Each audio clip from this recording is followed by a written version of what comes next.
Now we are going into an area where we are going to check your emotional connect, emotional relationship, and emotional balance.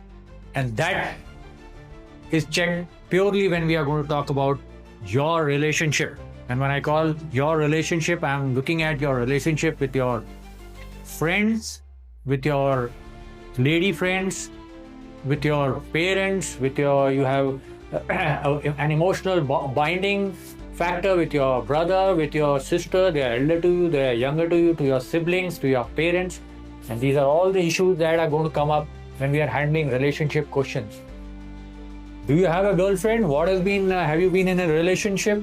Are you planning to get married? What do you think of a live-in relationship? These are just some of the questions which interviewing officers are going to ask you. But you have to understand what is the aim of these questions. We are looking at how are you going to handle emotional issues.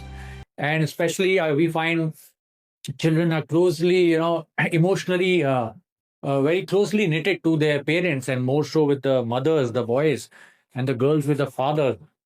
So how is this emotional binding of candidates with either their friends or with their parents, how is it going to affect the armed forces?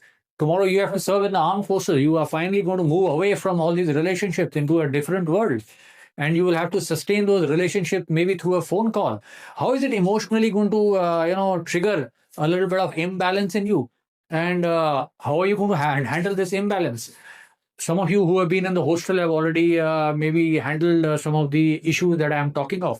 But these are some of the questions that we are looking for, because we are looking for officers who are going to be extremely balanced in all fields. And the field which we are talking of is relationships, especially having relationships which are very, very sensitive with your parents, with your friends, close friends, and with your siblings.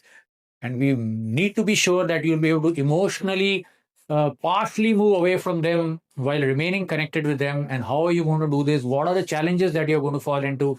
And how are you going to handle these challenges are some of the questions which are going to fall in the lap of the candidates, and candidates need to prepare accordingly for these kind of questions that are going to come to you, especially with relation to relationship questions. And you have to remain very, very calm. You did not get imbalanced, and answer them in the most candid and simple way that you can think of.